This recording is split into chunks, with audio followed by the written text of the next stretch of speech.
Welcome back to Virteva's Let's Talk podcast, a show that analyzes the newest technologies in Microsoft Cloud and how to manage those technologies to help your business teams be successful.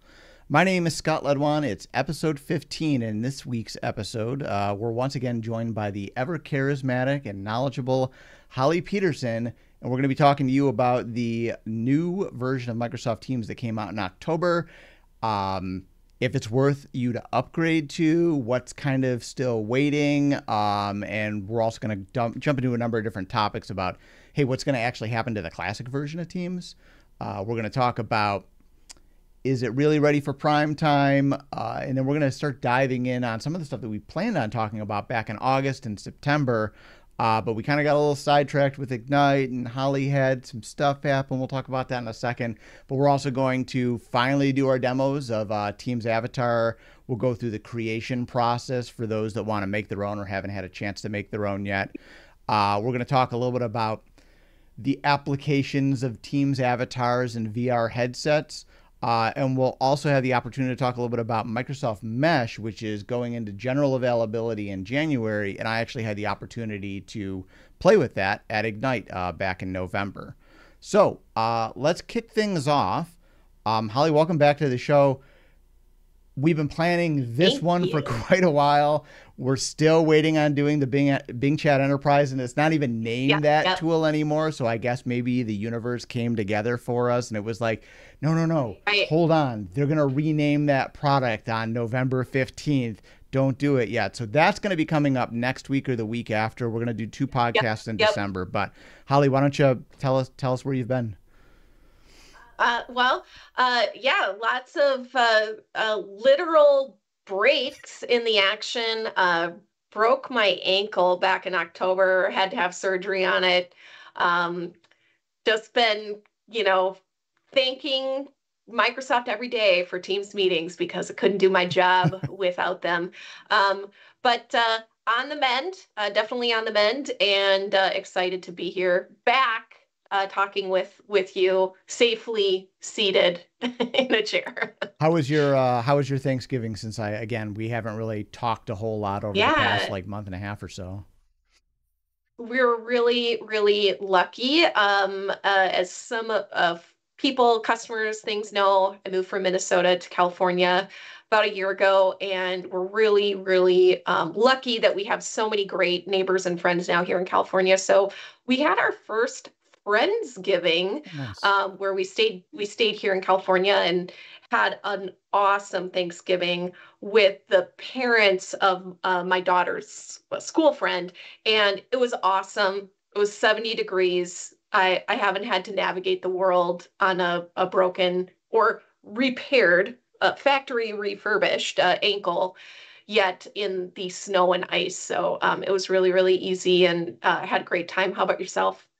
Pretty good. We generally host every year. We've been doing it for about 10 years now. We moved into my new house about 2 years ago, so we've done it here a couple years now. We have typically my sister, brother-in-law, their two kids come over, my mother comes over, grandmother comes over, and we host here. And then for the flip side of that, we have my father and his new wife, stepmother, come over for Christmas Eve. We host that, and then we end up doing Christmas over at my sister's. So a lot of stuff moving around. We've actually got our I'm located at Buffalo, New York, but we have a lot of folks that are from all over the country at Virteva. That holiday party, I think, for them is coming up next week. Ours is actually this week. Yes. Saturday. We are going to, I think this is the 8th year that we've gone to Dave & Buster's at the Galleria Mall. I love Dave & Buster's. It's a lot of fun. I'm getting a little bit, some of the more senior employees, I feel like, are getting a little bit burnt out on it, but it's just, we invite the employees out, we invite their families or kids to come with them if they want. And we generally have a good turnout. Last year, I think we had about 50 people. This year, we're expecting about 50 people. Yeah. So be fun. The food's That's okay, and I awesome. mean, you can never get in too much skee ball in December, right?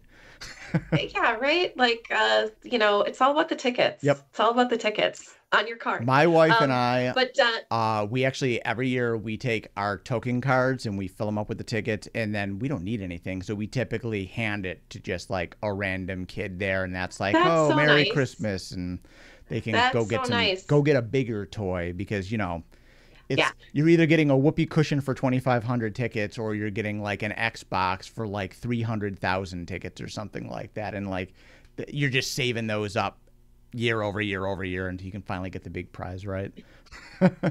Yeah, I have kids, so of course, have spent some time at Dave and Buster's at like kids' birthday parties, things like that. I think I have more fun than my kids. But I definitely we have we have a blossoming video gamer in the family, so Nice. we're we love it. Nice. Yeah, it's been a I am so I'm in my early 40s, no kids, no plans for kids. So I am very much the kid in my family playing lots of video games. My Oh wife yeah. also plays games.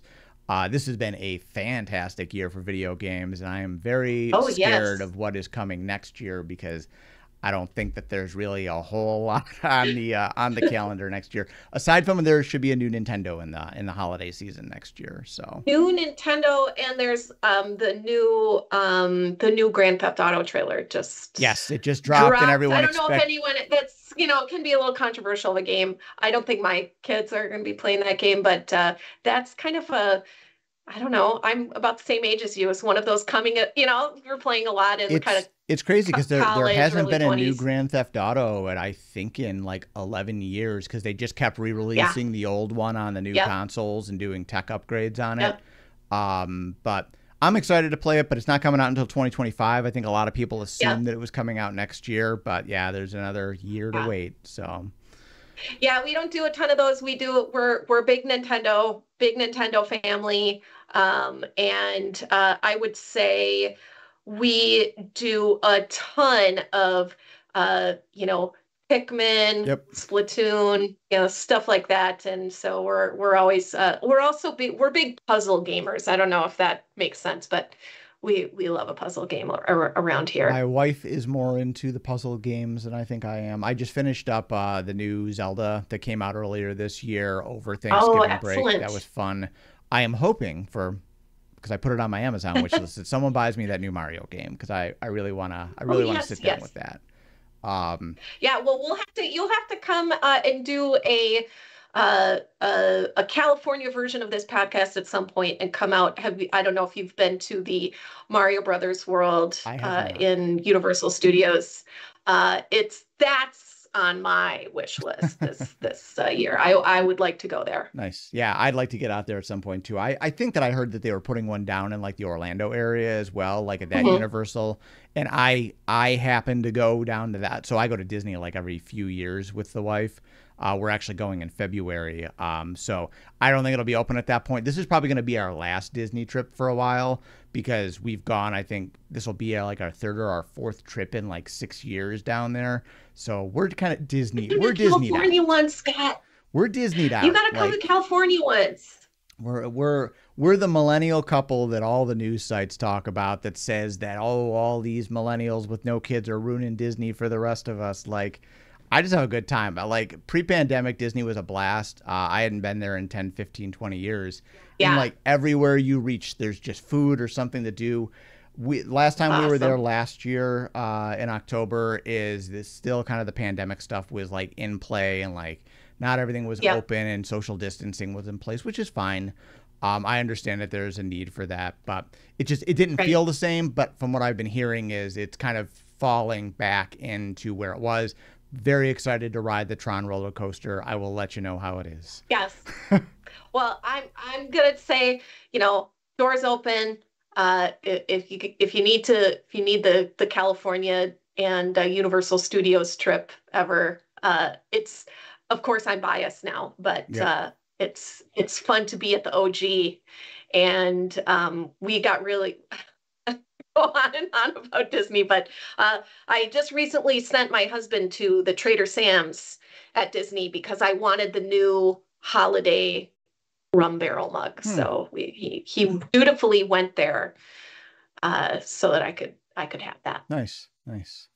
All right. Well, enough about all that Disney. fun We'll do stuff. the Disney podcast Yes. another time. Everyone signed up to listen to this podcast to hear more about Teams. Before we get into it, though, I just wanted to thank the audience for listening and participating online with our Podbean and podcast feed, and also the YouTube feed.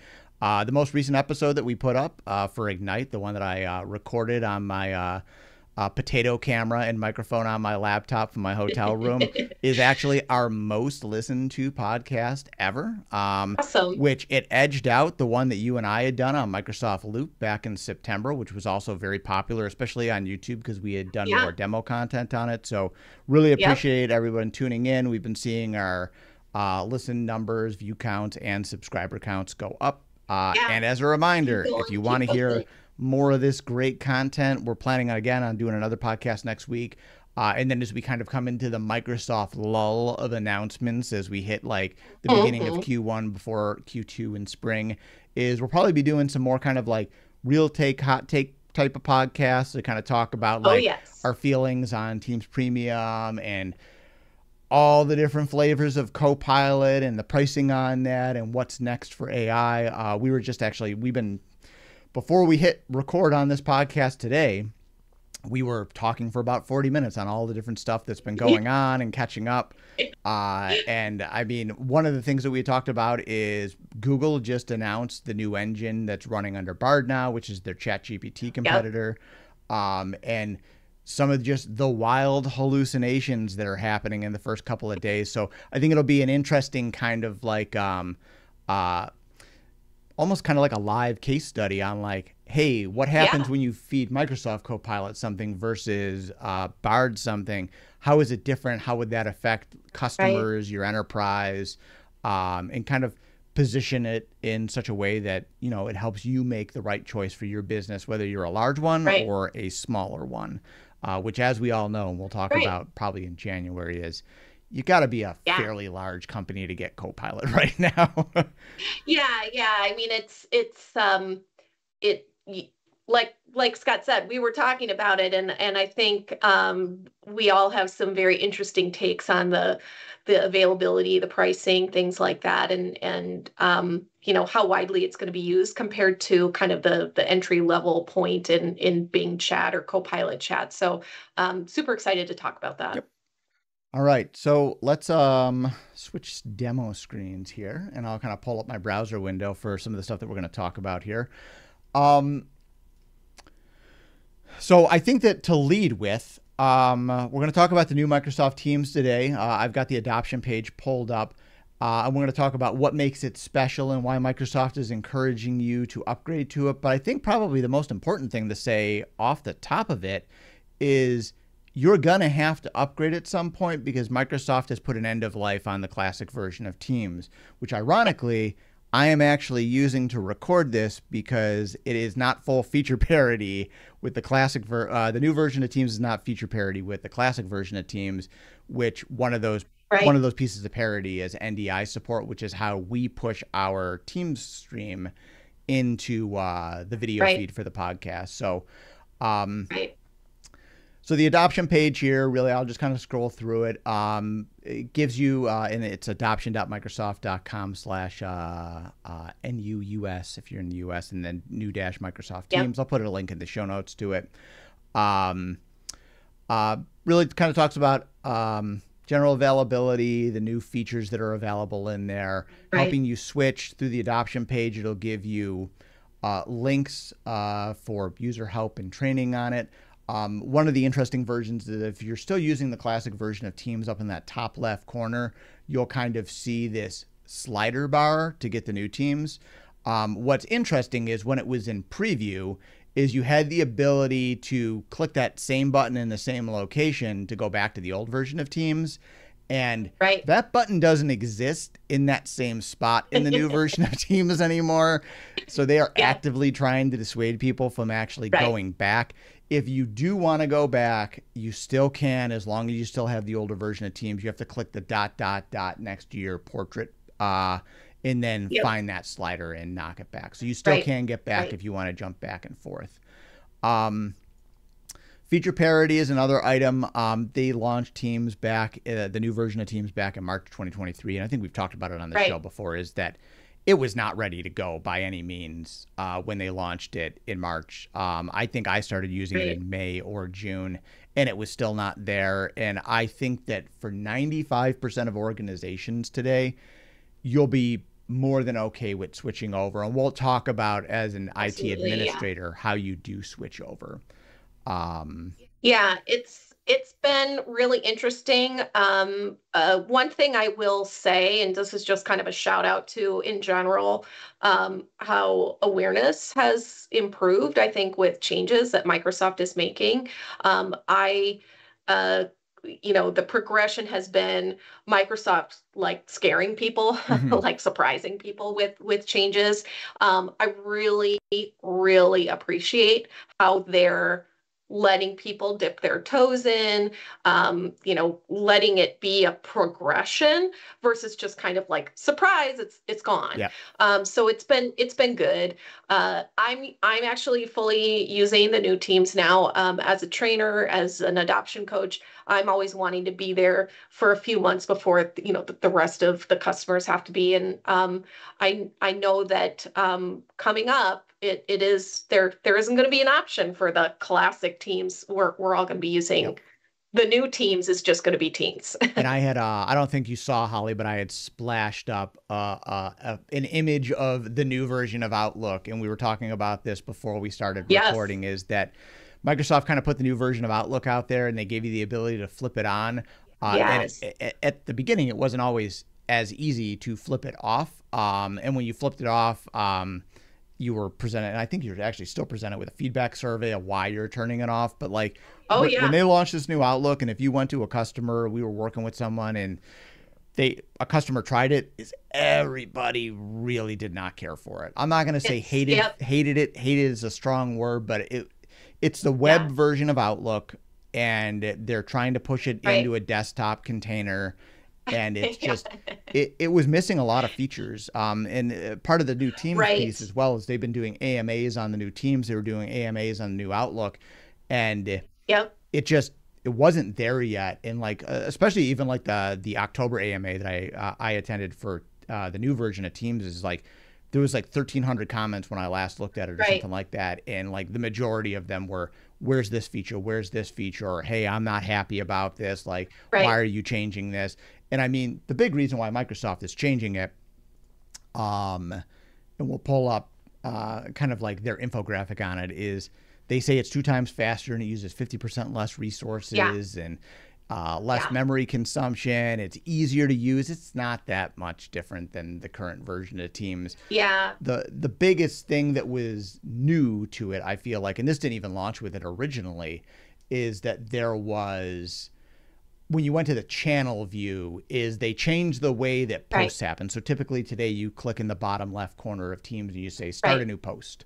Well, they decided that, you know what, we're going to force everybody into kind of the new engage or Yammer feeling of it, Yeah. Deep and engage. Yep. everything's at the top. So you have to put a header on your post or a Right. title to it, and you also, and then Right. you post up there, and then the way that the feed worked was different. So the newest post in Teams is typically at the bottom. Well, they were making it, the newest post was at the top, and this I think that this threw people through a loop. It threw Right. me through a loop.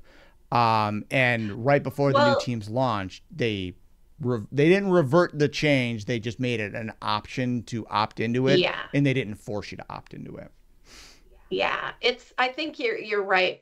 So this is kind of the progression that I saw was we first had the opportunity before you could try the new teams or that was like widely available. People could try the new Outlook, and as you said, the new Outlook. If you haven't used Outlook on the web, surprise, Mm-hmm. that's the new Outlook.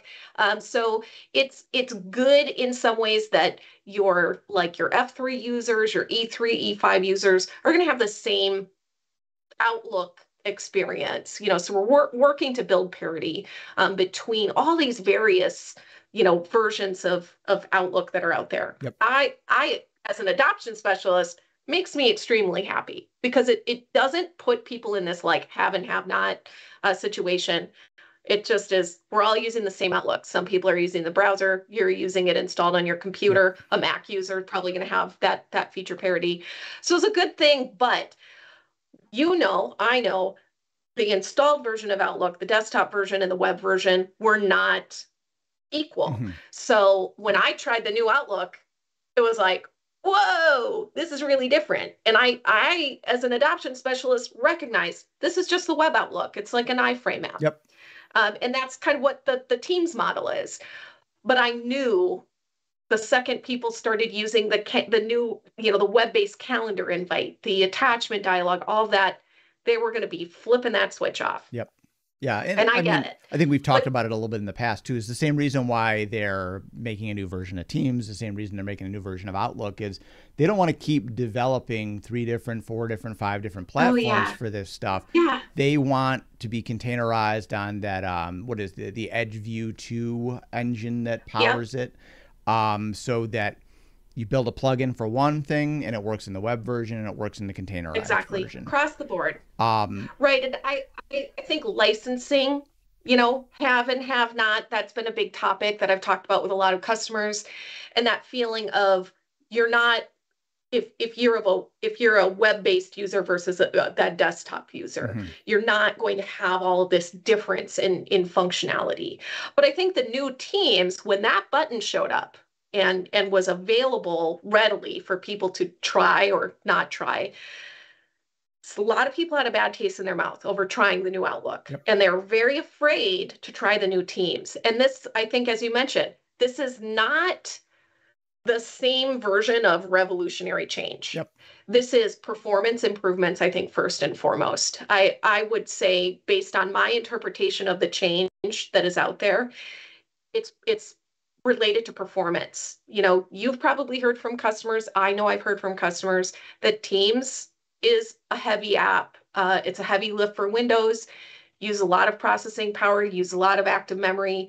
How many people use Teams and have the fans on their laptops kick on? So here we're making some performance improvements. And as you mentioned, there are UI changes.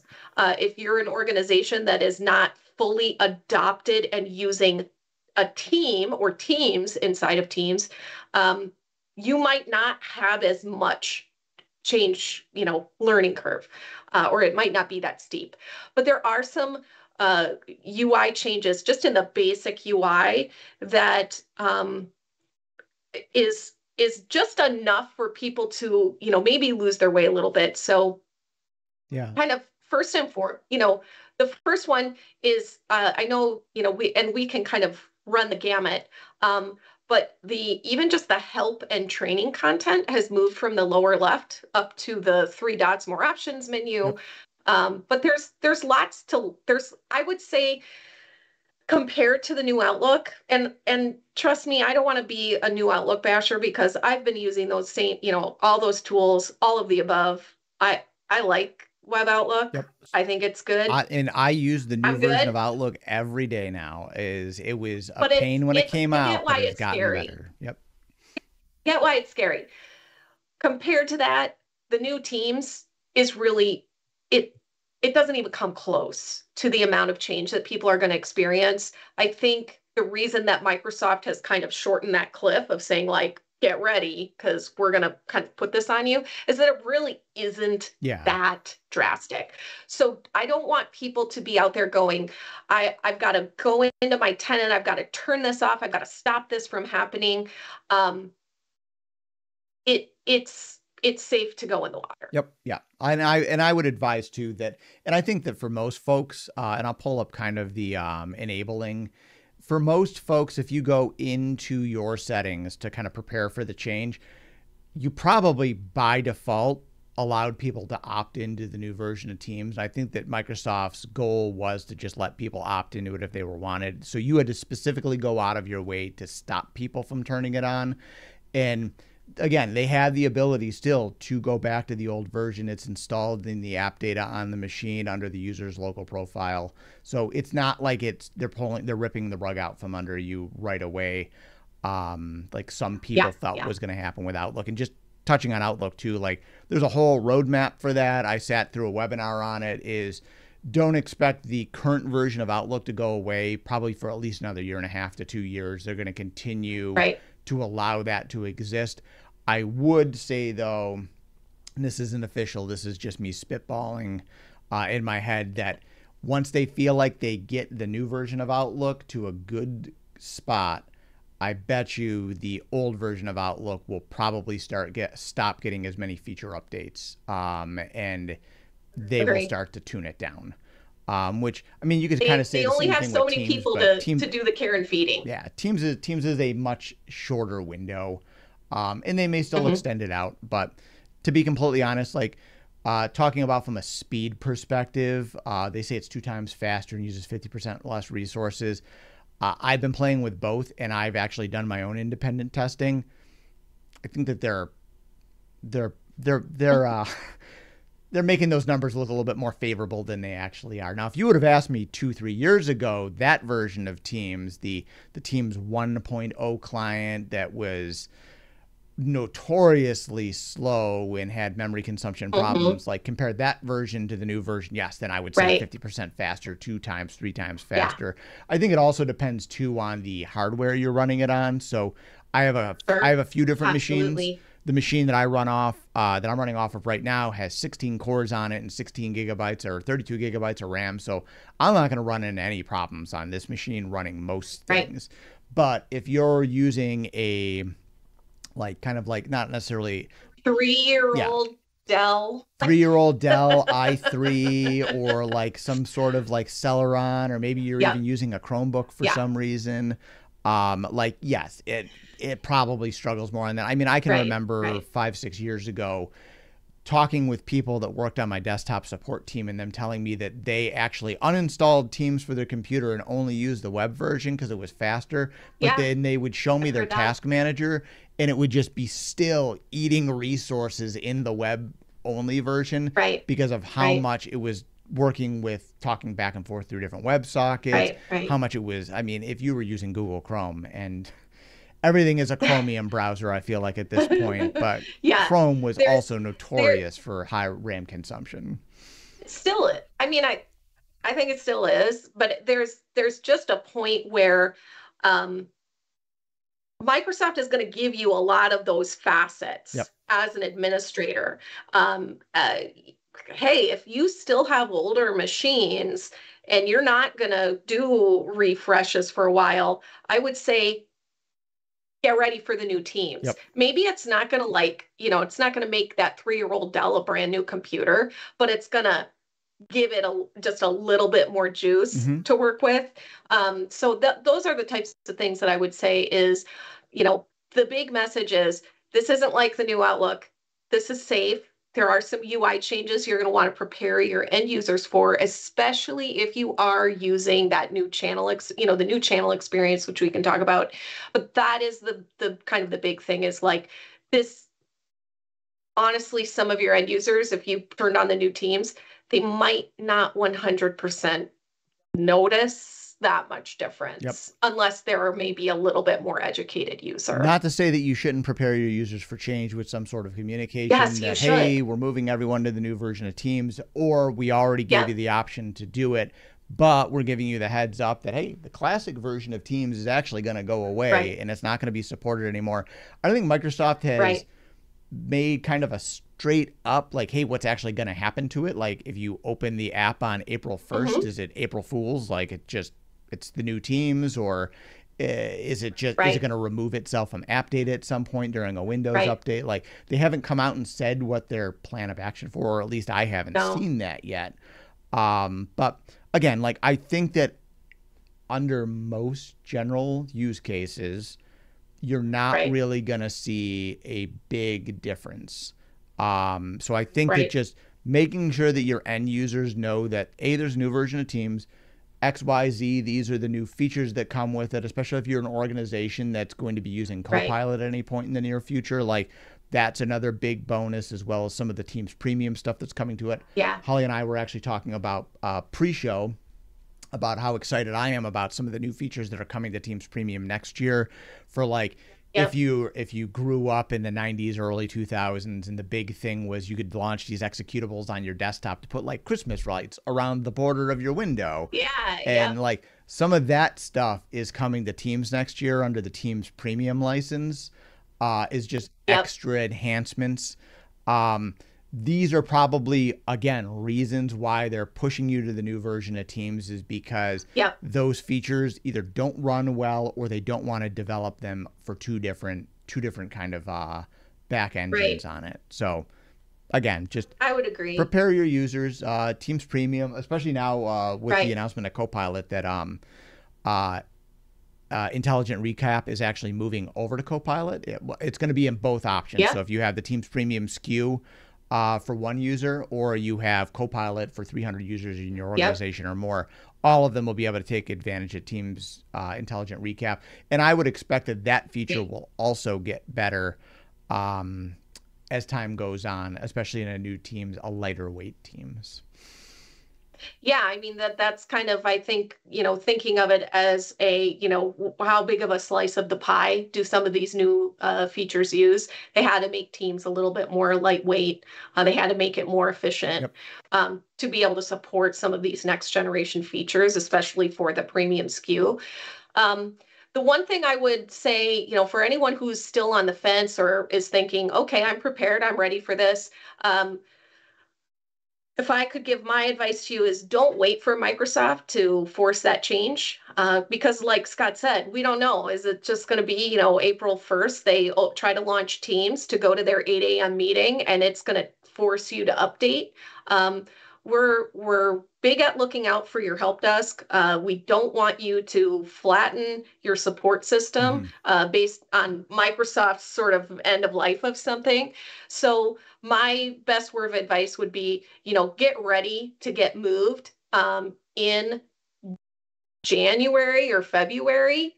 January, if you feel ready, you've had that switch on. Lots of people are trying it. February, if you haven't, but don't wait to see what Microsoft has up their sleeve for that change, because as most of our tenant owners and administrators are starting to experience, Microsoft means business when they say something's going to Mm-hmm. change. They may extend it, but we can't bank on that anymore. So we really are saying, hey, it's safe. Try it out. Get that pilot going Yep. now. Um, be ready. And February would be a good target to sort of say, hey, we don't, doesn't matter what Microsoft is going to do come April 1st because we've already done it. Holly, before we kind of move on to the next topic, and I'll kind of lead on this one, but the question I was going to ask is there any one specific feature in the new Teams that you think is worth upgrading for? The new post format, if that's not already out in the world for a lot of people. So one thing that or I guess I would just say the newest channel experience. Yep. So as I've led Teams training over the years, as I have got people introduced to the concept of working within a team, within a channel, um, there's so much overlap with what we do in chat, in Outlook, and all these things, and it can be really hard for people like me and other people who've been in the workforce for a long time to understand, like, when would I use a post? How do I use a post? What is the right way to do it? And if you've been using Teams for a long time, you've seen Microsoft really go through all these iterations of designing the feature to make it intuitive for people to use. So something as simple as how do I write a post Mm-hmm. versus how do I reply to a post? You know, that's been a bit vexing for people for a while. So again, the new channel experience gives you front and center a lot of information about that channel, who's on that team, who's in that channel, who's online, pinned posts, things like that. It really sets a stage for that workspace. And again, I don't think it's completely coupled with the new Mm-hmm. teams in some sense, that new channel experience, but um, man, they've really helped make how do I use posts and Teams so much easier. If you go and click that new, start a new post button now, it looks like a new email. Yep. It really helps people make those design connections, and it's intuitive. Like, what is this? What am I doing with this? So the new channel experience, where you've got this kind of sidebar that's expanded. I think there are UI changes that I love. Again, this is going to be something that's maybe more, it's going to be a subset of people, but people who use multi-tenants. I am a member of customer tenants, of customer teams, and in the older version of teams, whatever was happening out in those other teams, total black box, mystery, whatever. It was all about my missed communications emails. Yep. Now I can literally see at a glance that there are people are reaching out or mentioning me or doing stuff. And man, it's a long time coming. So if you are a multi-tenant Teams user, Yep. so you're federated with other organizations, switch. Just leave the other one in the dust. Holly, usually I'm the one stealing your thunder. You stole mine. This was mine. This is my biggest feature enhancement that I love is MTO, multi-tenant organizations. We're an MSP. We work with a lot of different organizations. I'm constantly working with different customers, helping them with assessments, doing crash course content. And I'm also building content for our organization. So like I would constantly need to be signing in and out of Teams to be going into different organizations if we didn't set up like Teams, like shared channels with them. This is a game changer. Like I can be sitting in my normal tenant. I can be in my demo tenant. I can be in 3 or 4 different customer tenants, and I can see notifications coming in real time. One of the biggest things that's huge for me is I can be in a meeting and I can change what tenant Teams is in, so I can have a conversation in a different tenant while having a meeting in a different tenant. Huge. It's a huge improvement, and it's not like click a button and then wait 3 or 5 seconds for it to switch. It's instant. It just goes. Right. And from what I've seen from monitoring it, there's really no effect on performance either. So this is a huge change, especially if you're working with multiple different teams, organizations, and you don't want to either do that federation or you don't want to do kind of like the shared guest settings and calendar availability and stuff like that, is you can just flip back and forth. It's really, really nice. Yeah. This is something that, on various folks' adoption journeys, who doesn't work with external people in their business? Yep. We all do, and we all have to find the right way to do it. So for some groups, hey, shared channel, no problem. Add a guest to a team, no problem. For other folks, they need to really containerize it. They need to say, yes, you can work with those external people, but you need to be in, it's not going to be in the same UI. You're going to be switching organizations basically to work with them. So that level of collaboration is still possible. And the Teams has just renewed that experience for me. So I agree. We're probably, again, I'm in the kind of professional services, managed services, all of that. We probably do it more than the average bear on the consulting side. But there's so many organizations out there that, want to work with an external vendor. Got to find ways to do it. Yep. So last thing before we switch back is I want to talk. So we talked a little bit about the beginning about feature parity and known issues. So Microsoft does have a page that goes into the known issues with the new Microsoft Teams. And we'll just talk through these real quick. I'm sharing them up on the screen, but so annotations for presenter toolbars aren't currently available. PowerPoint Live Standout isn't available yet. I use PowerPoint Live all the time, and I can't tell you how many times I've actually ever really used Standout other than just to turn it on and show people that it's there. Same thing with Cameo. I think Cameo is great, and Cameo is actually available in PowerPoint Live, but it's this weird thing where it's a little jarring for the customer if you're in a remote meeting and you're showing up in one spot and suddenly your camera turns off and then you're showing up somewhere else on the screen. So they're good features, but they're not something that's going to stop you from upgrading. Detecting multiple languages for spell checker isn't currently available. Spell check is not working in Spanish, even when the display in Teams language is set to Spanish. That's a weird one. Some spell checker suggestions can be inaccurate. A Windows fix is pending with an estimated rollout of Yep. January.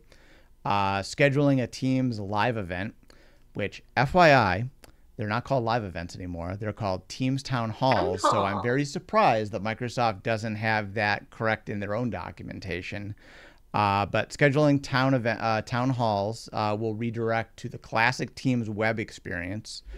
Yep. Producing a Teams town hall live event, again, it's called here, is not currently available. You need to switch back to Teams, the classic version of Yep. Teams. Yep. Setting up the home page in a newly created class team in Microsoft Teams for Education isn't currently available on desktop. And then the Yep. other one that they call out here as a bug is that users are unable to see their presence of other users under the organization tab in one-on-one chats. Restarting the Teams client or browser will oftentimes resolve the issue. Yeah. So, what's coming in December, which, funny enough, I'm pretty sure that this used to say November, and Yep. the month ticked over, and they just moved a bunch of these bullet points into December. So, support for NDI, Yep. SDI, and ISO streaming of Teams media content, which is what we do for this broadcast on Yep. YouTube, is not Definitely currently want that. working. So I'm using the old version of Teams. Holly is using the newer version of Teams. A new version. Setting your presence in the taskbar, so you can do that kind of like through the taskbar icon or down through the system tray. Yeah, I didn't think I used that much, but I somehow subconsciously have muscle Yep. memory of doing that, and I I kept hovering over the taskbar one day, and I was like, why? What am I trying to do here? And it's that little hover presence Yep. change.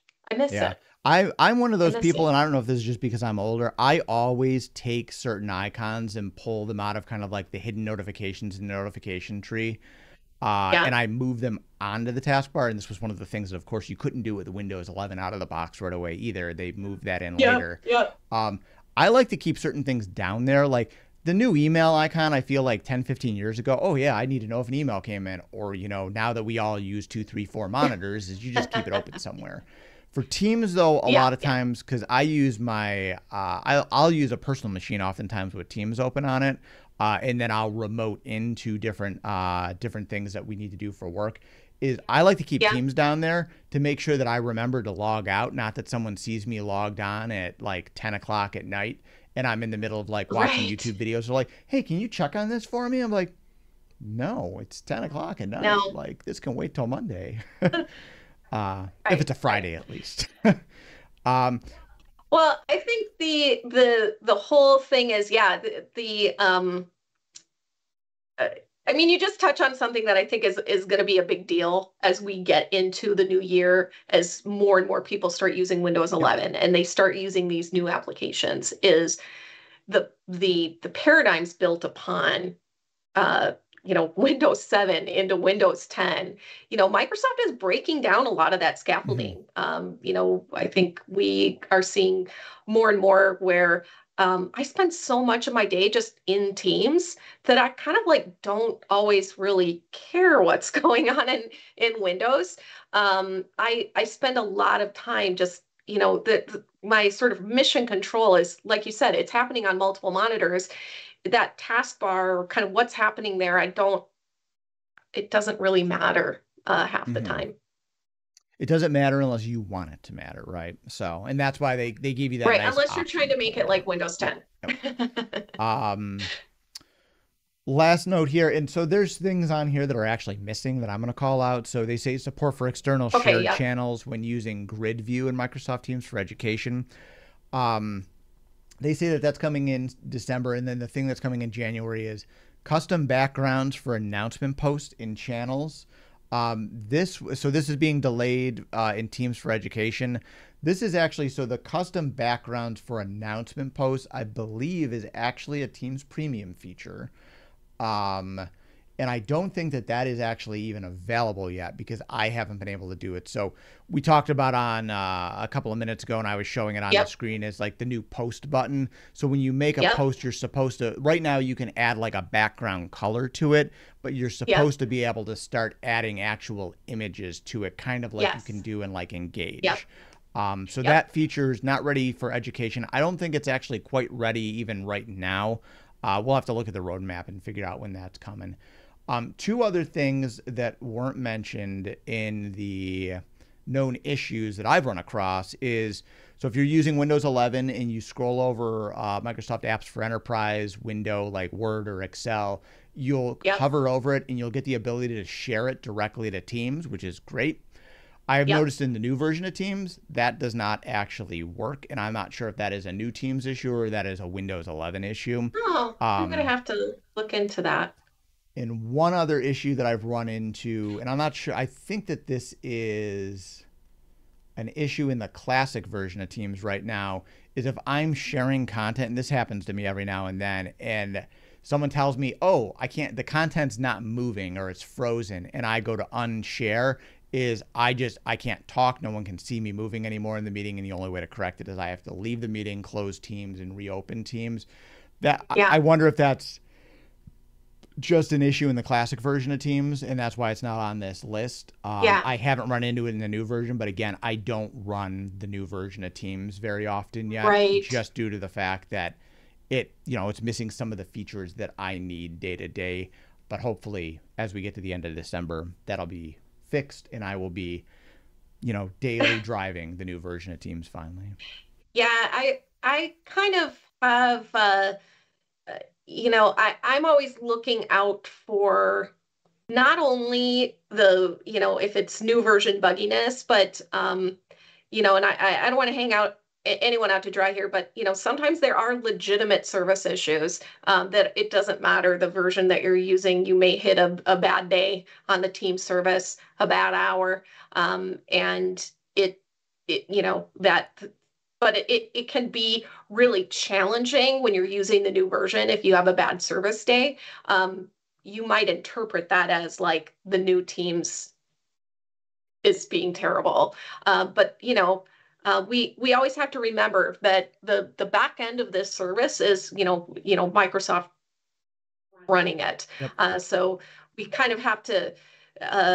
This is just maybe one of those like public service announcements, like admins, don't forget to check your service health every once in a while, because as all of this change is happening, we always want to manage our end users' expectations against whatever if there's a service health issue in that moment. When we make this this changeover in your organization, keep one eye slightly trained on that service health, because when we're making those changes, Microsoft's managing that service. We're giving people a new flavor of Teams. Mm-hmm. We don't want to conflate a service issue with, an actual bug. And as Scott's pointing out, they're pretty forthcoming and transparent about, where there's lack. But I would say everyone's mileage, depending on your setup, your camera, the hardware you're using, other things that you have running, other add-ins you have in Teams, could say, this particular configuration, it doesn't work that well on the new Teams. Yep.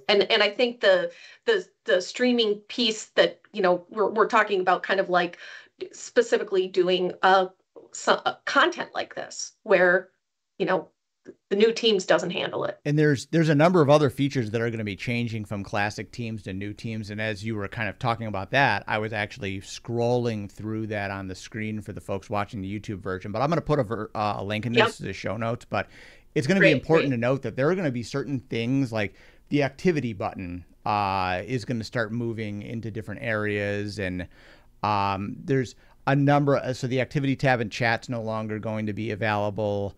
They're moving some of the settings pieces around. Like if you go into the new version of Teams today and you look at the way that the settings are laid out compared to how they're laid out today, it's completely different. Like they really thinned it out. And I don't know how much of that is that they thinned it out because they're still working on it and building it out, kind of like they've been replacing the control panel for the past 15 years in Windows.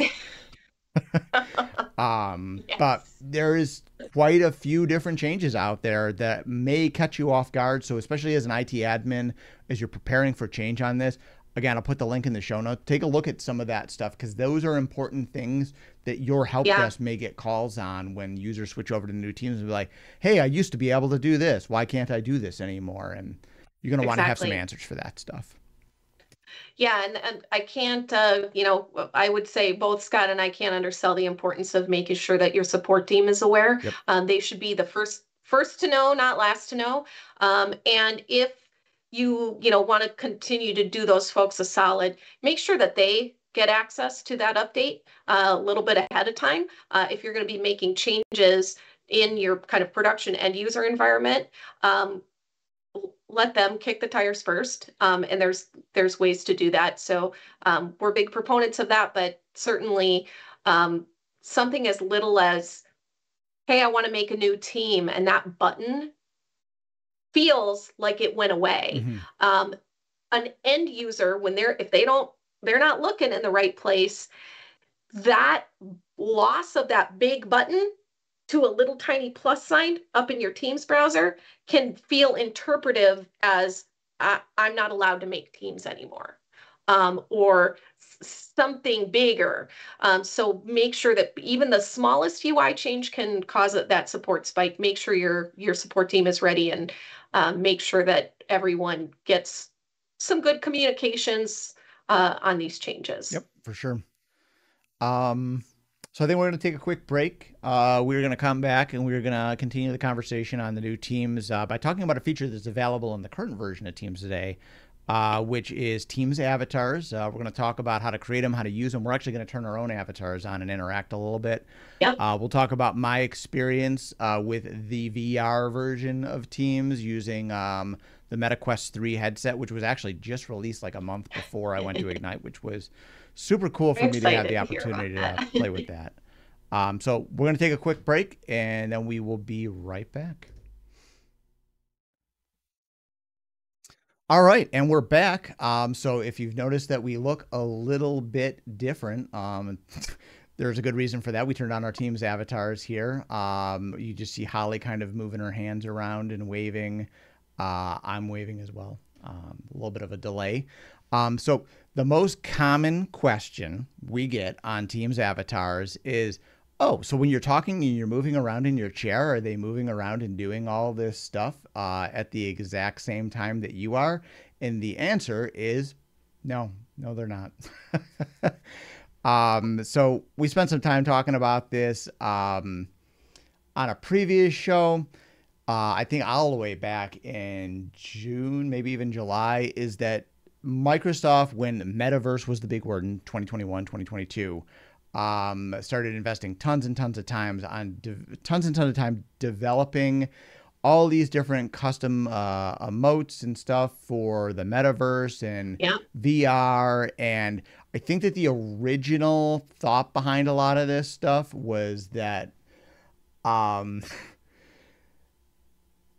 based on everyone having a really good webcam, is it would be able to actively see how you were moving, if you were making a thumbs up Yeah. or a heart emoji, and it was going to be able to just predict all this stuff. But the reality of the situation is most people don't have a really good webcam. I know, mind blown, right? Yep.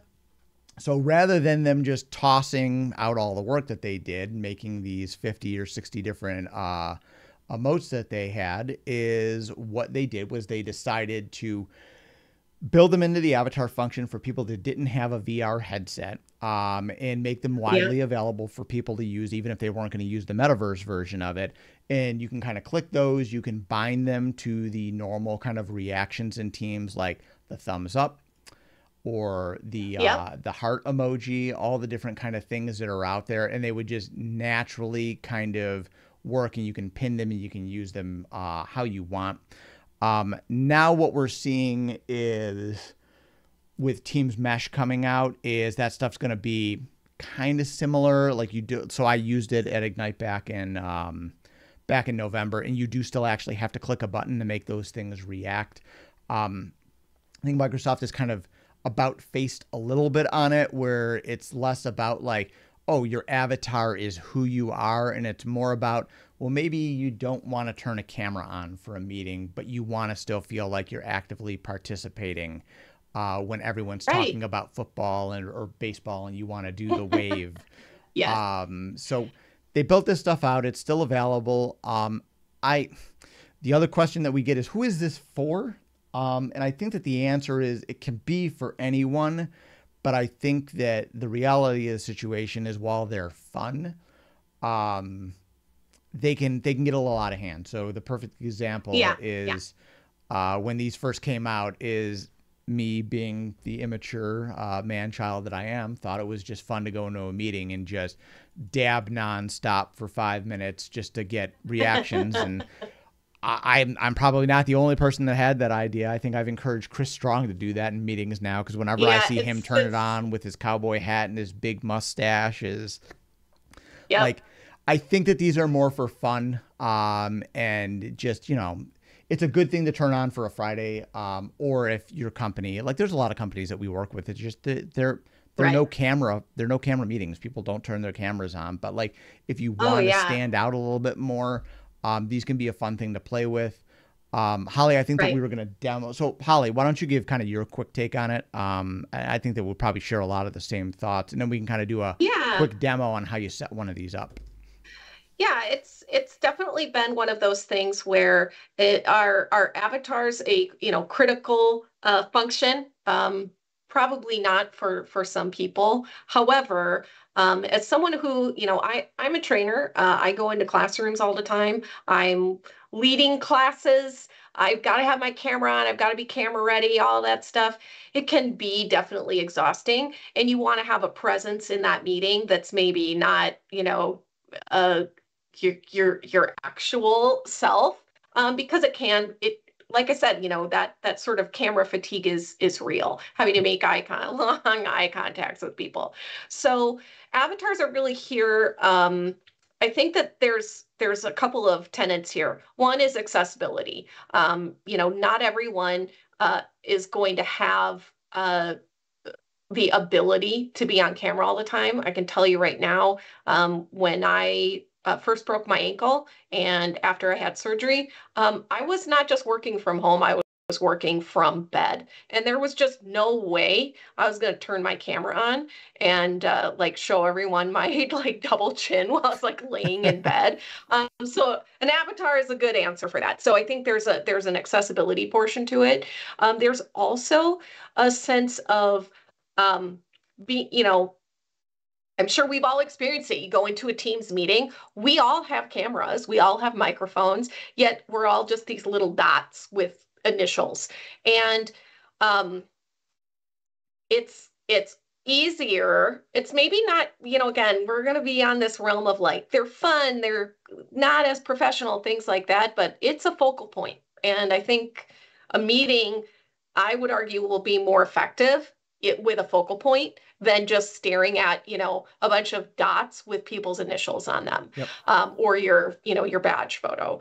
So I've seen people build these, as true to life as possible. We've seen people have fun with it, have a big handlebar mustache and a cowboy hat, and you can have multiple avatars. So I think it's a good thing. So I'm going to go in and so in order to use avatars, one of the things that is important to know is you do need to install the app in Yep. Teams.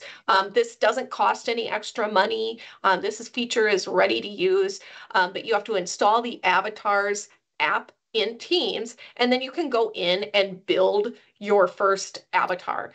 You can have multiple avatars with different hairstyles, clothes, whatever you're feeling. Like you could have, the fun version and the all business version.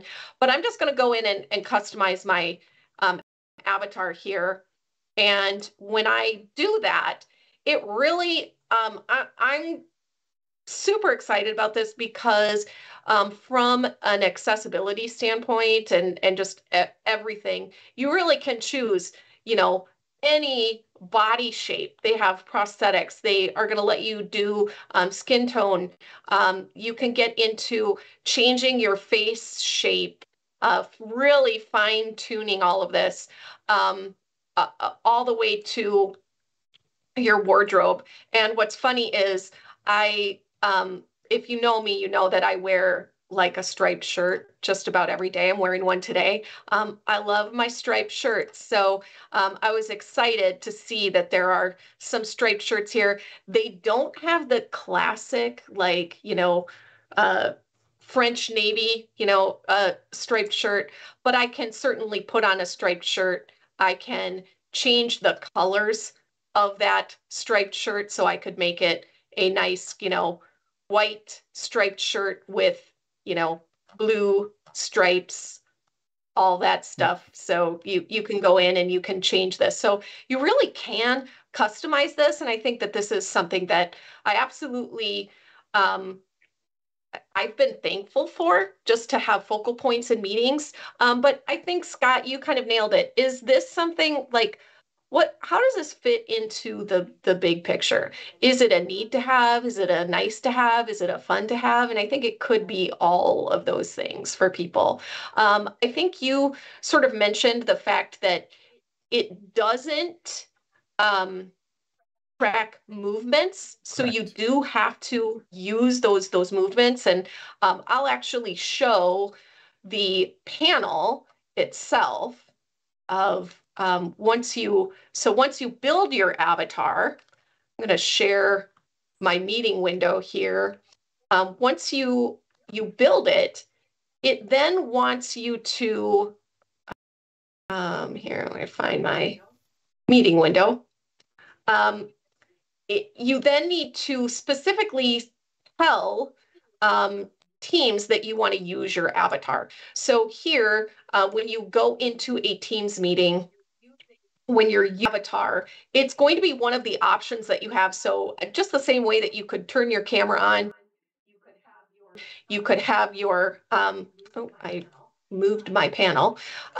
You could turn your avatar your camera on and off. You can go into, once you have that app installed, you can go into the avatars portion of the panel. And once you are sharing an avatar, once you've picked the version of yourself that you want to be, we all change hairstyles, clothes, things like that. So you can do that.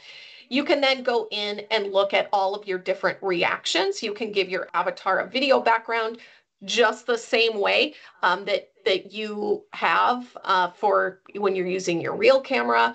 And then again, you can go in and do some different things here. Now, again, I have some things like custom backgrounds and some different options that I could turn on, but I will say, on my 3-year-old Dell, avatars are they're a little process heavy. So some people might not want to use avatars just for performance purposes.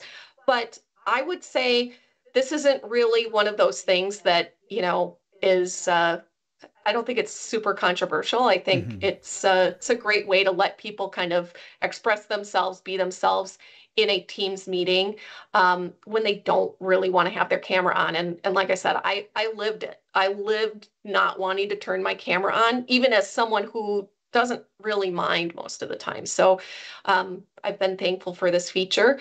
And as you have seen Scott using the different reactions, they are something that you have to click. You have to specifically say that you want to use. And once you do that, it lets you make that reaction.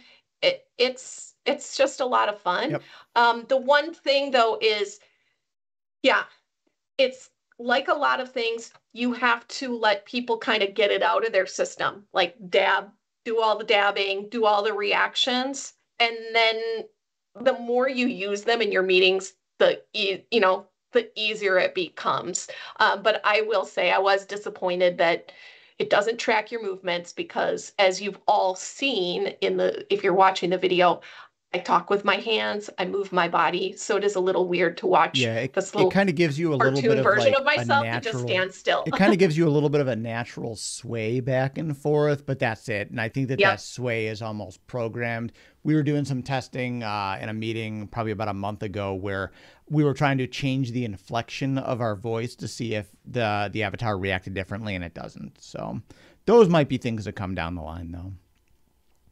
All right. Just from a VR perspective, since I did have an opportunity to try it out at the Meta booth at Ignite, I there's a whole different immersive experience for that. And I will share some kind of like B-roll video on the screen for the YouTube watchers just to kind of see what that's like. I got the opportunity to walk around with the headset on. The Meta Quest headsets are $500. You can buy a Quest 2, I think, for probably like $200 on eBay. The battery is on them last 2 hours. I don't think that it's worth it for most organizations. If you already have one of these, I think that it's worth playing around with just to kind of understand what that technology can do. But it's not all that much different from just this. It's just you're walking around a virtual space. You can roast some marshmallows. You can meet up with different people, but you're looking at a bunch of people's avatars and they don't have any legs, which is also a little weird. Right. But I think that, again, 3-5 years down the line, this is going to be a completely different conversation on how we use VR and AR in like a meeting space like that. Exactly. I think that they're right now, this is where a lot of these technologies start. It's sort of like, it's very much a novelty. And so this is my personal opinion, again, novelty. We're not yet at super practical use, but I know it's there. Microsoft wouldn't be continuing to, build upon this if there weren't some really keen practical uses for it. So we are going to wrap up today's show. Again, we're planning on doing another one next week on specifically on Copilot and using that old version of Bing Chat Enterprise. But that's to come next week. So if you're listening right around the holidays, we should have both of these episodes out by the end of December. To close out, if you want to learn more about the new version of Microsoft Teams, you can visit Microsoft's Teams adoption page. I'll put a link to that in the show note, as well as some of the other content that we showed on today's show as well. If you have more questions or need help with implementing Microsoft Teams, doing general awareness training, or more information on Copilot or Teams Premium, Virteva is a leading IT managed service and security provider, and we can help you with all your IT needs. You can email us at letstalk@virteva.com or visit our website at www.virteva.com. If you want even more Microsoft news, you can subscribe to our Microsoft newsletter by visiting our website. The Microsoft newsletter has usually 3 to 4 different stories on what's going on with Microsoft in the news. In the last issue, we got a lot of questions about Copilot, so we covered a lot of that there. But I think that as we get into the end of the holiday season and into the beginning of January and February, we'll get even more news on Copilot and some of the new features that are rolling out as we get closer towards the Microsoft Users Conference that happens in May. Again, if you're a YouTube watcher or a podcast-only listener, please make sure to hit those like and subscribe buttons. It goes a long way in growing our audience. Thanks again for the listen or watch today. And again, thanks for watching and tuning into the Virteva Let's Talk podcast. If you made it this far, again, please hit those buttons. It really helps us out. Yep. Have a great rest of your day. Thanks everyone. Bye.